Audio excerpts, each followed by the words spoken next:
Hello बच्चा लोग, भाई हमने लास्ट टाइम आपके सर्कुलर लूप के कारण उसके सेंटर पे कितनी मैग्नेटिक फील्ड बनेगी वो हमने देखा था। आज हम क्या करने वाले हैं, वही सर्कुलर लूप से अगर मैं थोड़े डिस्टेंस पे एक पॉइंट ले लूं तो वहां पे कितनी मैग्नेटिक फील्ड होगी। एंड बच्चा लोग, बोर्ड एग्जाम में ये बहुत ही इंपॉर्टेंट एक डेरिवेशन आता है, magnetic field at a point from the center of current carrying circular loop। तो बच्चों आपको याद है हमने पहले एक सर्कल लिया था, इसमें करंट पास किया था, तो इसके सेंटर पे हमने मैग्नेटिक फील्ड फाइंड की थी जिसकी वैल्यू आई थी B is equal to mu not by 2 I by A, sorry I by R, जहां पे R इसका रेडियस होता था, राइट? यस और नो? अब भाई अगर सपोज करो मैं एक सर्कुलर रिंग ले लेता हूं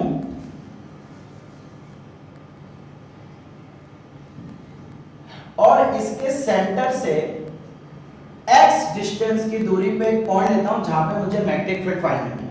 अब चलो ये जो सर्कुलर लूप है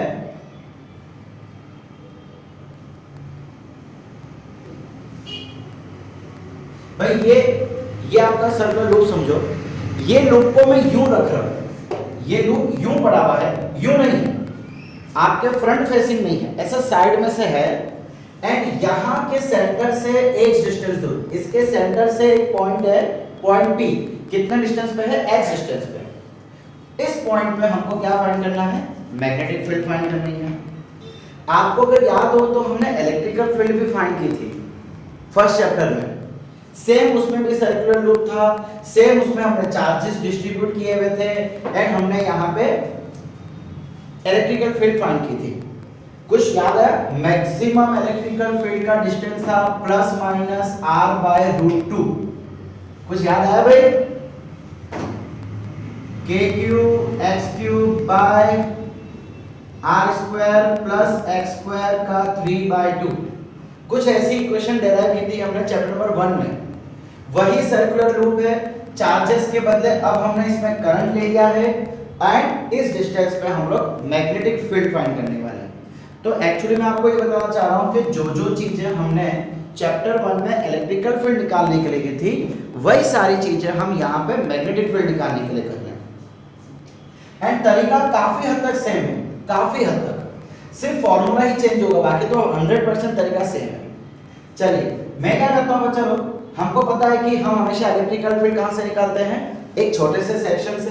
तो मैं यहाँ पे एक छोटा सा सेक्शन ले लेता हूँ जिसका एलिमेंट हो जाएगा dl। ओके, अब अच्छा लोग ये जो करंट है ना, ये यूं नहीं जा रहा, ये अंदर जा रहा है। भाई मैंने आपको पहले ही समझाया कि ये आपकी सर्कुलर लूप है, तो करंट ऐसे अंदर जा रहा है एंड नीचे से बाहर आ रहा है, यानी कि करंट ऐसे घूम रहा है ना, सो यूं अंदर जाएगा एंड यहां से यूं बाहर आएगा, सो ये अंदर एंड ये बाहर। अच्छा, ये जो dl है इसकी डायरेक्शन क्या होगा? भाई याद रखना dl हमेशा करंट के डायरेक्शन में है, सो अगर करंट यूं जा रहा है सो dl भी यूं जाएगा एंड नीचे से अगर करंट यूं है सो ये dl इधर आ जाएगा। भाई ये dl यूं है, दिस इज योर रिंग, ये करंट है, सो ये dl आ जाएगा, दिस इज dl एंड नीचे से दिस इज dl, ये इधर जा रहा है, ये इधर जा रहा है। अब भाई यहां से हम ये डिस्टेंस को चलिए बोल देते हैं स्मॉल r एंड रेडियस को ले लेते हैं हम कैपिटल R। सब कुछ वही कर रहे हैं।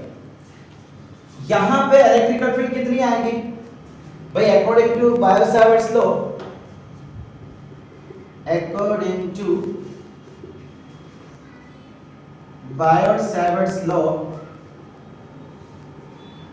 dB, भाई छोटी सी मैग्नेटिक फील्ड है ना, dB is equal to formula mu not by 4 by I dl cross r upon r³। भाई मैंने जानबूझ के यहाँ पे क्या किया है, इसका वेक्टर फॉर्म लिखा है। क्यों भाई? ये जो मैग्नेटिक फील्ड होगी ये कहाँ होगी? 11th में हमने एक चीज देखी थी कि अगर क्रॉस प्रोडक्ट है अगर vector A cross vector B is equal to vector C है तो ये जो रिजल्टेंट है ये दोनों को परपेंडिकुलर होता है। इसका मतलब ये जो मैग्नेटिक फील्ड है वो इसको और इसको भी परपेंडिकुलर होगा। तो क्या मैं ऐसा बोल सकता हूं कि ये एलिमेंट के कारण मैग्नेटिक फील्ड कुछ ऐसी आ जाएगी? क्यों? जरा ध्यान से सुनो भाई। देखो ये आपका डीएल वेक्टर, भाई इसको मैं रख देता हूं, ये आपका डीएल वेक्टर है, this one is your DL vector and ये क्या हो गया? डिस्टेंस हो गया आर। भाई देखो ये हमारा सर्कल है, ये हमारा सर्कल, ये इसका डीएल वेक्टर इस डायरेक्शन में, मैं इसका जो कैप है कैप को फिलहाल डायरेक्शन ब्लू कलर डायरेक्शन, इसमें ब्लैक कलर डायरेक्शन। तो भाई ये क्या था? डीएल एंड यहां से हमने क्या ले लिया? R, small R. ठीक है, कुछ ऐसे है, ऐसे स्लैंटिंग है। बच्चा लोग ये तो ऑलरेडी एक दूसरे को परपेंडिकुलर है भाई, आप साफ साफ दिख रहा है ना, ये यूं एंड ये यूं। चलो पहले मैं इसको सॉल्व करता हूं। मेरे पास भाई mu naught by 4 pi I DL are sine theta, इसके बदले हम साइन थीटा लिख सकते हैं आर क्यूब। अब बच्चा लोग थीटा क्या है यहाँ पे? थीटा क्या होता है? Theta is the angle between DL and R. भाई याद आया कुछ? हम ये डीएल लेते थे, ये आर लेते थे और इसके बीच का एंगल थीटा लेते थे जब हमने फर्स्ट टाइम ये बायोट-सैवर्ट्स लॉ देखा था। सो थीटा मतलब DL vector and R vector के बीच का एंगल। तो हमारे इस केस में ये डीएल है एंड ये आर है। एक थोड़ा ऐसे दिखा दूं, ये डीएल है, ये आर है ना? अब देखो इसके बीच का एंगल कितना है? एग्जैक्टली 90 है। सो इसलिए हमने क्या कर दिया? साइन 90। अब यहां से क्या हुआ? ये एक कट गया और साइन 90 क्या हो गया? 1। सो फिलहाल फॉर्मूला क्या आ गई? Mu not by 4 pi I DL by are square. ठीक है भाई, अभी हमारा बाकी है, आंसर बाकी है, जरा सुनते जाओ। मेन ये है कि भाई ये जो डायरेक्शन आई मैग्नेटिक फील्ड की, ये कैसे आई? हमने क्या बोला कि जो भी रिजल्टेंट होता है वो इसको और इसको परपेंडिकुलर होता है क्रॉस प्रोडक्ट के समय। इसका मतलब जो मैग्नेटिक फील्ड है वो इसको और इसको भी परपेंडिकुलर होगा। ऐसा था, चलो ये ऐसा, ये चीज थी, ये डीएल, ये स्मॉल आर, है ना? ऐसा था ना ये चीज। गिव मी अ पेन। ओके भाई, अब मुझे कुछ ऐसा करना है कि जो मेरी मैग्नेटिक फील्ड है वो इसको भी परपेंडिकुलर हो, इसको भी परपेंडिकुलर। तो क्या मैं इसको ऐसे अरेंज कर दूं? देखो देखो देखो भाई क्या हो गया? देखो सबसे पहले ये मेरा स्मॉल आर है, तो ये स्मॉल आर को भी परपेंडिकुलर हो गया। सेकेंडली ये इसको भी परपेंडिकुलर हो गया। ये क्या चीज है? हमारा डीएल। ये क्या है? डीएल। तो देखो ये डीएल को भी परपेंडिकुलर, डीएल से भी परपेंडिकुलर, सिमिलरली ये स्मॉल आर से भी परपेंडिकुलर। सो इसलिए मैंने इसको ऐसे अरेंज कर दिया। देखिए ये क्या था आपका? डीएल अंदर की तरफ, ये आर, ये जो दिख रहा है ये आपका आर है, सो इसको परपेंडिकुलर है। अब समझ आया कुछ? ये मैग्नेटिक फील्ड की डायरेक्शन कैसे है वो हम समझ रहे हैं।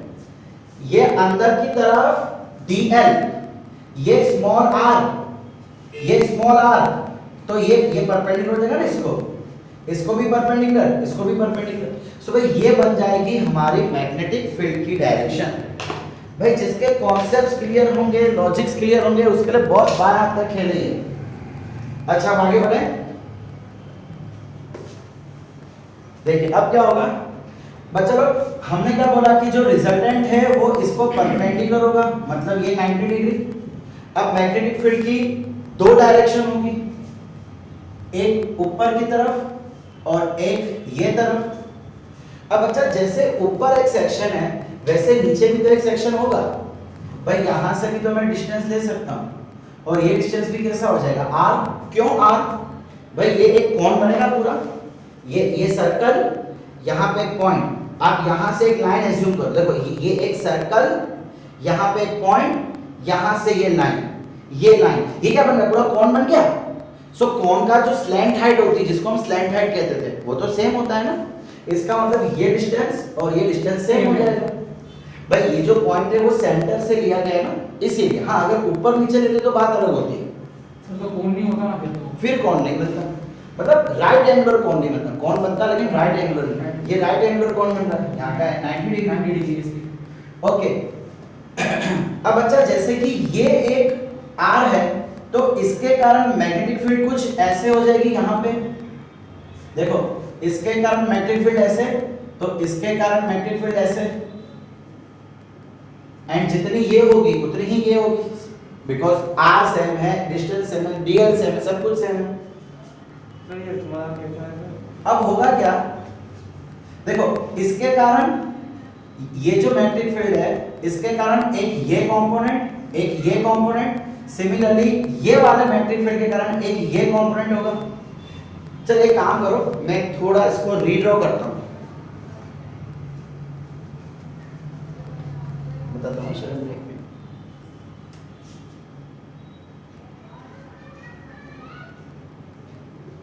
अच्छा गाइस यहां ध्यान से सुनना, ये जो है मैग्नेटिक फील्ड इसके कारण है, इसके कारण, और इसके कारण जो मैग्नेटिक फील्ड है वो ऐसी आ जाएगी। अब अच्छा लोग ये 90 डिग्री होगा, ये आर और ये मैग्नेटिक फील्ड, दूसरा ये भी 90 डिग्री होगा, ये मैग्नेटिक फील्ड और ये आर। भाई आपको पता है ना आर और मैग्नेटिक फील्ड के बीच में 90 डिग्री होता है, अभी अभी हमने देखा उस वक्त से। सो ये वाला आर और ये डी बी, तो ये 90 डिग्री। चलो मैं क्या कर देता हूं, इसको थीटा बोल देता हूं, let this angle be theta. So क्या हो जाएगा यहाँ पे, ये थीटा है तो ये भी थीटा होगा। भाई सीधी सी बात है ना, ये डिस्टेंस सेम, ये डिस्टेंस सेम, ये डिस्टेंस सेम, सो दोनों का एंगल भी सेम होगा। तीनों डिस्टेंस सेम, देखो ये डिस्टेंस, ये एक्स और ये रेडियस। ट्रायंगल का जब तीनों डिस्टेंस सेम होते हैं मतलब इक्विलेटरल ट्रायंगल, सॉरी इक्विलेटरल तो नहीं बोल सकते बट कॉन्ग्रुएंट ट्रायंगल, और कॉन्ग्रुएंट ट्रायंगल के एंगल भी सेम होते हैं, ठीक है।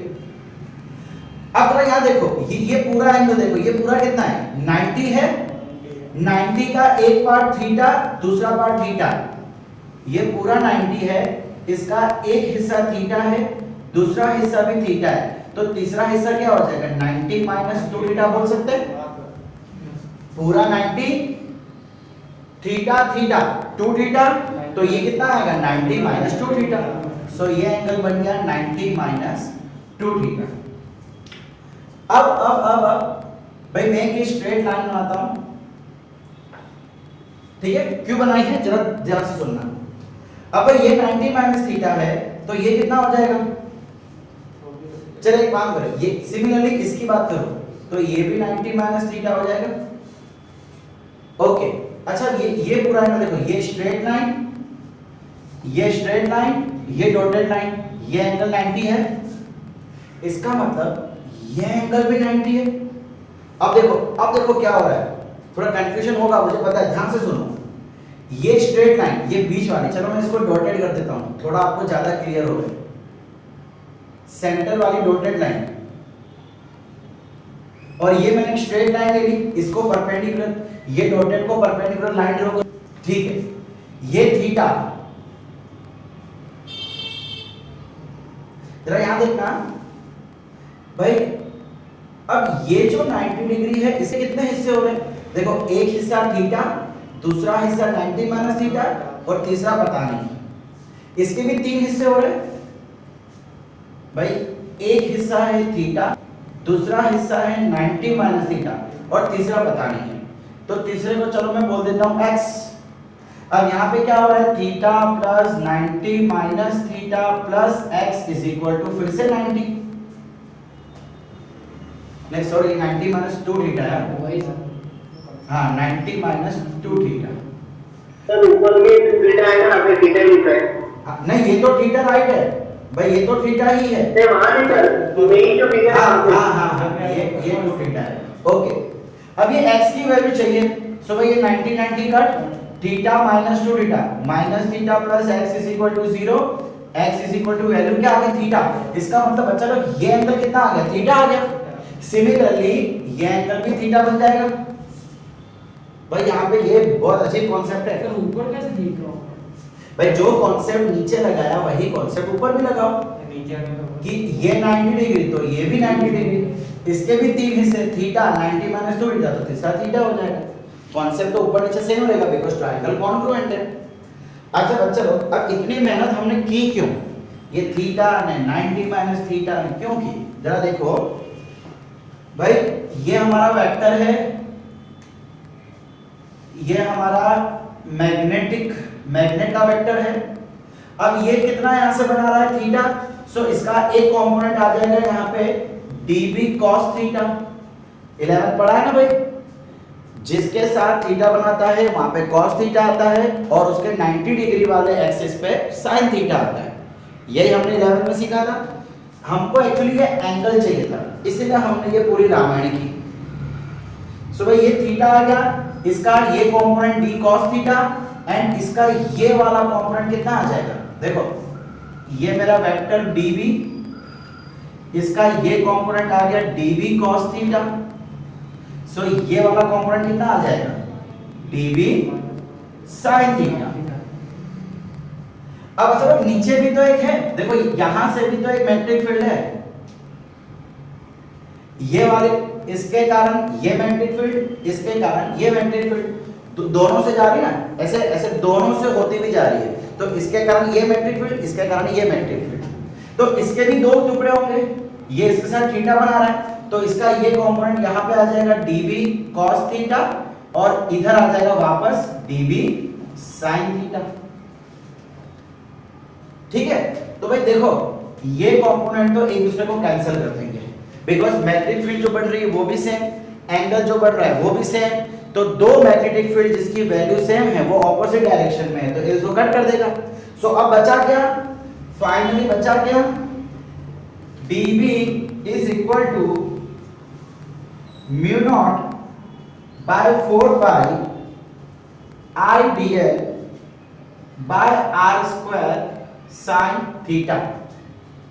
इसका मतलब dB sin थीटा हो जाएगा ना, ये dB था, इसके साथ हमने sin, देखो dB की वैल्यू हमने यहाँ फाइंड की थी, इसके साथ हमने क्या लगा दिया? sin theta. अब भाई एक चीज यहाँ पे गलती हम करेंगे कि हम dB 2 कर देंगे। आप बोलोगे सर इसके कारण भी dB, इसके कारण भी dB, तो dB 2 sin थीटा, बट 2 नहीं लगाना है। क्यों? बताता हूं। अब मैग्नेटिक फील्ड ढूंढना है तो हम क्या करते हैं?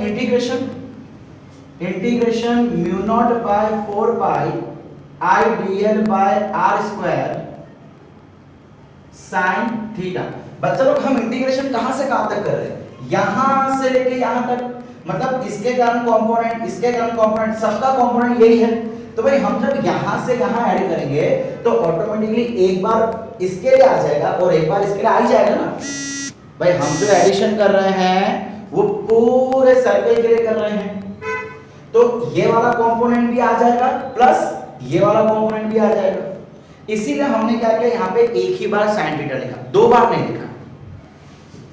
आप समझो मैं क्या बोल रहा हूँ? इंटीग्रेशन कहां से कहां तक कर रहे हैं? 0 से लेके पूरे सर्कमफ्रेंस तक, पूरा सर्कमफ्रेंस। तो ऊपर का जब ऐड कर रहे हैं तो इसके कारण भी sin थीटा, इसके कारण भी sin थीटा ऑलरेडी आ गया ना भाई। इसका मतलब ही होता है एडिशन। एडिशन कहां से कहां तक? यहां से लेके वापस घूम फिर के यहां तक। सो देखो ये दोनों का हो गया, ये दोनों का हो गया, ये दोनों का हो गया। ऐसे हर एक कंपोनेंट के लिए एक ऑपोजिट कंपोनेंट होगा जोड़ी के लिए, इसीलिए यहाँ पे ट्वाइस मत लिखना। अगर ट्वाइस लिखते हो तो सेमी सर्कमफ्रेंस कर देना। देखो अगर मैं पूरा सर्कल ना लेके इतना सर्कल लूं तो मैं कह सकता हूं कि हाँ डबल sin थीटा। ये कंफ्यूजन वाला, इसको छोड़ो, बस इतना याद रखना कि यहाँ पे ट्वाइस मत करना। चलिए भाई ये mu not by 4 pi constant, किसी भी लूप में करंट जो है वो फिक्स का फिक्स है, करंट कांस्टेंट। भाई ये जो डिस्टेंस है ये भी कांस्टेंट। ये कैसे कांस्टेंट है मैंने पहले ही बताया था भाई। ये एक सर्कुलर लूप है, ये एक सर्कुलर लूप, ये पॉइंट, तो भाई यहां से ये डिस्टेंस, यहां से ये डिस्टेंस हमेशा सेम ही रहेगा ना। ये देखो ये डिस्टेंस सेंटर पे, एकदम सेंटर पे। सो देखो आप देख सकते हो दोनों डिस्टेंस सेम है। सिमिलरली यहां से करूं ये भी सेम है, तो ये क्या बन गया? पूरा कौन बन गया भाई? क्या बन गया? पूरा कौन बन गया। ठीक है भाई, समझ आया क्यों डिस्टेंस सेम रहेगा? ओके, अब क्या बचा? इंटीग्रेशन। अच्छा sin थीटा लगाओ, कैसे करेंगे भाई? देखो ये sin थीटा भी बाहर आ जाएगा। sin जब बाहर क्यों आएगा? बिकॉज थीटा की वैल्यू तो कांस्टेंट है, थीटा तो चेंज हो ही नहीं रहा, तो साइन की वैल्यू भी चेंज नहीं होगी। साइन थीटा को बाहर ले लिया, अंदर क्या बचा, अकेला dl। समझ आ रहा है बच्चा लोग? ओके बच्चा लोग, अब क्या कर रहे हैं देखो भाई, ध्यान से देखना मैं क्या कर रहा हूँ, mu not by 4 pi I by are square. भाई देखो क्वेश्चन में आपको ये एंगल नहीं दिया होगा, अगर मान लो कभी क्वेश्चन आ भी जाता है न्यूमेरिकल टाइप में, तो आपको बोला होगा एक सर्कुलर रिंग है जिसकी रेडियस ये है और जिससे पॉइंट एक डिस्टेंस पे है, आपको स्मॉल आर भी नहीं दिया होगा, आपको थीटा भी नहीं दिया होगा, थीटा नहीं दिया तो साइन थीटा पता नहीं होगा। तो देखो अगर मैं ये ट्रायंगल देखूं, ये 90 डिग्री है और ये थीटा है, क्या मैं ऐसा बोल सकता हूं sine theta is equal to opposite upon adjacent. भाई यहां से क्या हो जाएगा, साइन थीटा, ये ट्रायंगल देखो sine theta is equal to opposite upon adjacent. तो भाई साइन थीटा के बदले मैं क्या करता हूं, capital R upon small R. ये 90 डिग्री है ना, इसीलिए हम cos साइन यहां पे अप्लाई कर सकते हैं, ठीक है। और dl का इंटीग्रेशन यहां से लेके वापस पूरा यहां तक, तो सरकमफ्रेंस हो जाएगा 2 पाई r। अब ये क्या बन गया, तो कुछ कटिंग हो रही है, पाई पाई कट कर दो, 2 2 जा 4 कट कर दो, क्या आंसर आ गया, mu not by 2 I R upon R cube, और सॉरी ये r इंटू आर स्क्वायर, ठीक है। ये आ गया हमारा आंसर। अब देखो मैंने आपसे क्या कहा, अच्छा भाई ये कोई बात नहीं, नीचे दिखा देते हैं, डोंट वरी, दिखा। भाई अब हो क्या रहा है कि जो स्मॉल आर है, देखो मैंने आपसे पहले कहा स्मॉल आर तो हमको दे नहीं रखा होगा, तो भाई यहां से स्मॉल आर की वैल्यू निकालो, तो ये ट्रायंगल है तो पाइथागोरस से क्या स्मॉल आर बन जाएगा, R square plus x square बन जाएगा। पाइथागोरस थ्योरम अगर यूज करो तो हाइपोटेनस का square is equal to this side square plus this side square, तो r is equal to root of R square plus x square. तो r के बदले ये वैल्यू मैं वहां पे पुट कर देता हूं, देखो जरा ध्यान से भाई, ये चीज मैं वापस ऊपर लिख लेता हूं, यहां पे कटने के बाद क्या आ गया, mu not by 2 I by small R cube, capital R into R क्या हो गया, आर स्क्वायर। अब यहाँ पे स्मॉल आर हमको कई बार क्वेश्चन में नहीं दिया होता, कई बार क्या मोस्टली नहीं दिया होता, तो मैं क्या करता हूँ स्मॉल आर के बदले पाइथागोरस थ्योरम यूज किया, तो उसकी वैल्यू पुट कर देता हूँ i by are square plus x square. अच्छा बच्चा लोग जरा देखो यहाँ ध्यान से सुनो भाई, स्क्वायर रूट को क्या मैं ऐसे लिख सकता हूँ 1/2, स्क्वायर रूट के बदले हमने क्या कर दिया पावर में 1/2, सो इधर क्या हो जाएगा 3/2। भाई 1/2 था और 3 मल्टीप्लाई, 1/2 था और 3 मल्टीप्लाई, तो क्या हो जाएगा वो 3/2 आर स्क्वायर। सो ये आ गई magnetic field at any point x distance away from the center of a current carrying circular loop।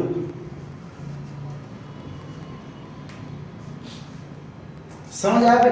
अब यहां से कुछ रिलेशन देखो जरा, पहले यहां सुन लो भाई, रिलेशन देखो भाई, मुझे मैग्नेटिक फील्ड मैक्सिमम कब मिलेगी, मैग्नेटिक फील्ड मैक्सिमम कब मिलेगी, अगर मान लो मैं x इज इक्वल टू 0 ले लूं, x इज इक्वल टू 0 का मतलब क्या है कि ये पॉइंट को मैं सेंटर पे ले लूं, ये जो पॉइंट है उसको मैं सेंटर पे ले लूं, तो क्या मुझे मैग्नेटिक फील्ड मैक्सिमम मिलेगी। अब एक चीज है यहां पे वेरिएबल कौन है, देखो mu naught constant, current constant, radius जो भी सर्कुलर होगा वो कांस्टेंट, तो बचा क्या x।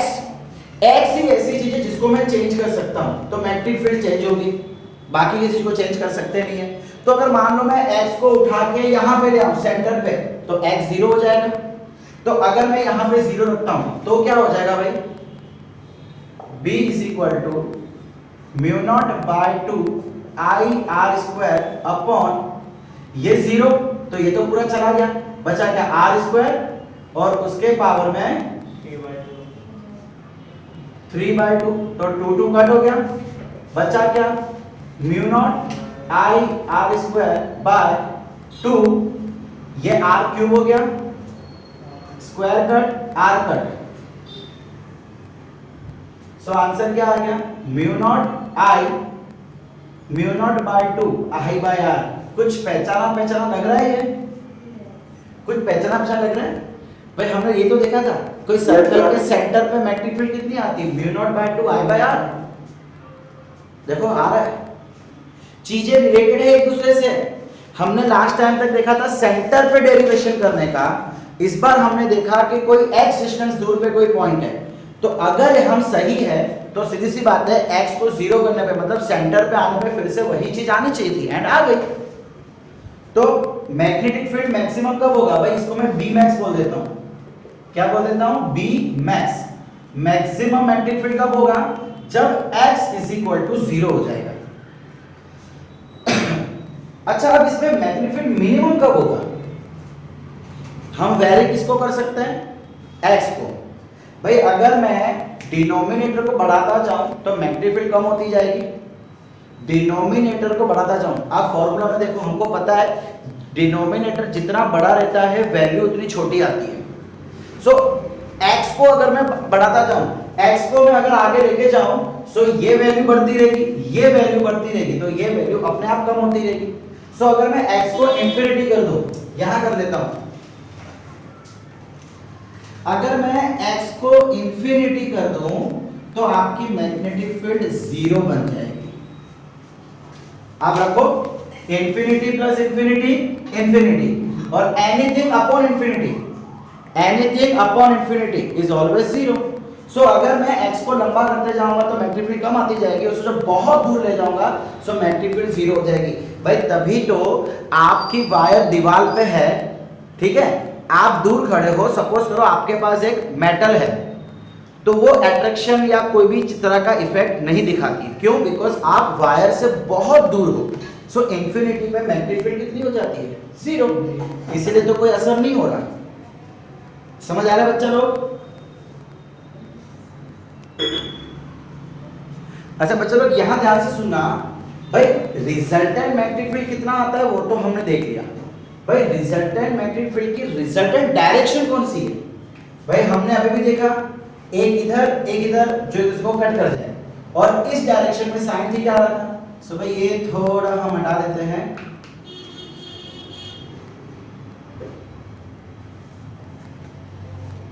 तो बच्चा लोग आज एक मैग्नेटिक फील्ड इधर जा रही है, एक मैग्नेटिक फील्ड इधर। 11th में हमने वेक्टर्स पढ़ा है, अगर एक वेक्टर इधर है, एक वेक्टर इधर है, तो इसका रिजल्टेंट कहाँ जाएगा, इसके सेंटर में से।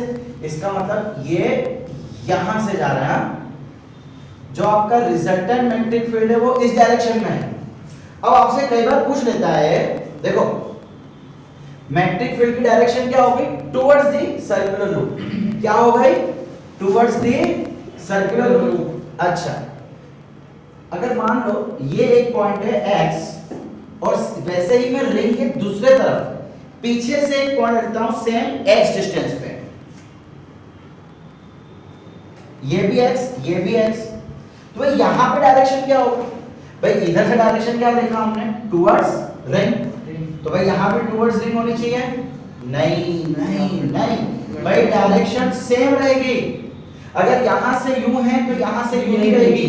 Magnetic field will be in same direction on the other side of ring. क्या होगा, मैंने magnetic field will be in same direction on other side of the ring। भाई सीधी सी बात है ना, आप देखिए। अच्छा एक और चीज, अगर मैं यहाँ पे राइट हैंड थंब रूल लगाऊं, हमारा करंट यूं अंदर जा रहा था, हमने क्या किया था, ये रिंग ली थी, भाई मार्कर का ढक्कन गिरे बिना मेरा लेक्चर खत्म नहीं होता। हमने ये रिंग ली थी, हमारा अंदर करंट जा रहा था, सो करंट की डायरेक्शन पे हमने थंब रख दिया। अब मैं इसको घुमा रहा हूं, देखो ये पॉइंट पे करंट अंदर जा रहा है और मैग्नेटिक फील्ड यूं, मैग्नेटिक फील्ड कैसी जा रही है, देखो ये घूम के फिर से इधर ही आ रही है ना, मतलब ये यहाँ पे हो गया। अब अगर मैं इधर की बात करूँ तो भाई अब करंट यूं जा रहा है, अब मुझे क्या करना पड़ेगा, इसको यूं करना पड़ेगा। भाई करंट कहाँ है, यूं है। अब मैं इसको घुमा रहा था, ध्यान से देखो देखो यहाँ से करंट यूं ऐसे अंदर आ रही है, तो भाई ये भाई तो हो रहा है, करंट जा रहा है और ये देखो ऐसे अंदर आ रहा है, घूम के हाँ भाई हमको तो ये पॉइंट पे चाहिए ना, ये पॉइंट पे क्या है, देखो करंट ऐसे जा रहा है ना, इसका मतलब करंट मैग्नेटिक फील्ड की डायरेक्शन हमेशा सेम रहेगी, चाहे इधर हो तो इधर, इधर हो तो इधर। अगर मैं करंट की डायरेक्शन चेंज कर दूं, अभी हमने करंट यूं लिया था, अगर मान लो मैं करंट यूं कर दूं तो ये डायरेक्शन भी चेंज हो जाएगी, वैल्यू में कोई बदलाव नहीं आएगा, वैल्यू वैसी की वैसी, सिर्फ डायरेक्शन ऑपोजिट हो जाएगी। ठीक है, इसका ग्राफ ड्रॉ करें अगर हम, इसका ग्राफ यहां पे हम ले लेते हैं x, ये माइनस x और ये मैग्नेटिक फील्ड। अब चलो यहाँ पे ना एग्जाम में कई बार ग्राफ देते हैं आपको इसका कंफ्यूजन करने के लिए। देखो हमने क्या बोला कि मैग्नेटिक फील्ड की डायरेक्शन सेम रहेगी। अब आपको इसको प्लस x लेना है तो प्लस x लो, माइनस लेना हो तो माइनस लो, ये डायरेक्शन को जो लेना है आप ले लो, वो आपकी मर्जी है। भाई हमने क्या देखा था कि जीरो पे क्या है, मैग्नेटिक फील्ड मैक्सिमम होता है। सो मैं इसको बोल देता हूं बी मैक्स, जो भी मैग्नेटिक फील्ड थी, तो ये x इज इक्वल टू 0 पे।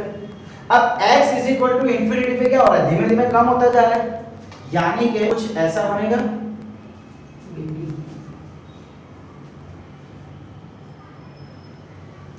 ये इस टाइप से। भाई देखिए जैसे x इंफिनिटी पे पहुंचा तो ये 0 हो गया। अच्छा अब इस डायरेक्शन पे क्या होगा, देखो ये प्लस x, भाई प्लस x पे क्या हो रहा है, धीमे धीमे मैग्नेटिक फील्ड कम होती जा रही है। इस साइड क्या हो रहा है, सेम वही चीज तो हो रहा है।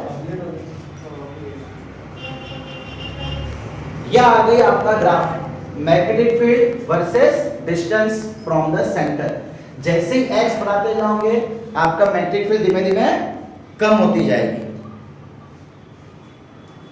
समझ आया बच्चों लोग? देखो इलेक्ट्रिकल फील्ड में हमने ना ऐसे देखा था, एक ग्राफ यहां से है तो एक ग्राफ नीचे से है, बिकॉज उसमें क्या हो रहा था कि दोनों तरफ डायरेक्शन अलग अलग हो रही थी। अगर राइट साइड डायरेक्शन यूं थी तो लेफ्ट साइड डायरेक्शन यूं था, ऑपोजिट था, इसीलिए हम उसको नीचे ऊपर ड्रॉ करते थे। लेकिन यहाँ पे डायरेक्शन सेम है, डायरेक्शन यहाँ पे सेम है। अगर आप इसको ऊपर ड्रॉ कर रहे हो तो पूरा ऊपर करो, इसको आप अगर नीचे चाहो तो नीचे भी कर सकते हो। सेम ग्राफ को मैं ऐसे भी ड्रॉ कर सकता हूं।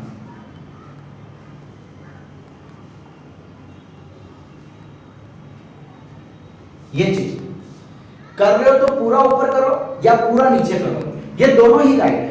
अगर मैं इसको पॉजिटिव डायरेक्शन मान लूं, सपोज अगर मैं इसको पॉजिटिव मान लूं तो मैग्नेटिक फील्ड तो हमेशा पॉजिटिव ही है। अगर मैं इसको नेगेटिव डायरेक्शन मान लूं तो मैग्नेटिक फील्ड हमेशा नेगेटिव है।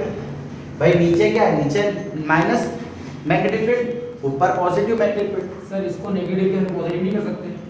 सॉरी, इसको नेगेटिव किया मतलब नेगेटिव, अगर आपको ये डायरेक्शन माइनस माननी है तो आपके लिए ये ग्राफ हो जाएगा नेगेटिव मैग्नेटिक फील्ड। इतने यू ड्रॉ नहीं कर सकते ग्राफ से, ऊपर तक करेगा। आप दोनों ग्राफ ड्रॉ कर सकते हो, बट अगर एमसीक्यू में आपको ये कहा गया तो एमसीक्यू में ये नहीं आया और ये आ गया तो समझ लो क्या बोल रहा हूँ। हाँ दोनों ही ग्राफ राइट है। मैं कहना चाह रहा हूँ देखो एग्जाम में क्या कर देगा पता है आपको, एग्जाम में ना ये ऐसा कुछ दे देगा, हाँ एक ऊपर से दे देगा एक नीचे से दे देगा। हमें क्या लगेगा कि भाई रिंग के राइट साइड में वो हो गया, रिंग के लेफ्ट साइड में ये हो गया। वो इलेक्ट्रिकल फील्ड में था, इलेक्ट्रिकल फील्ड में ऐसा ही था, एक उधर तो एक इधर, पॉजिटिव नेगेटिव। बट यहाँ पे ऐसा नहीं है, यहाँ पे या तो पूरा ऊपर या तो पूरा नीचे। समझ आया बच्चा लोग?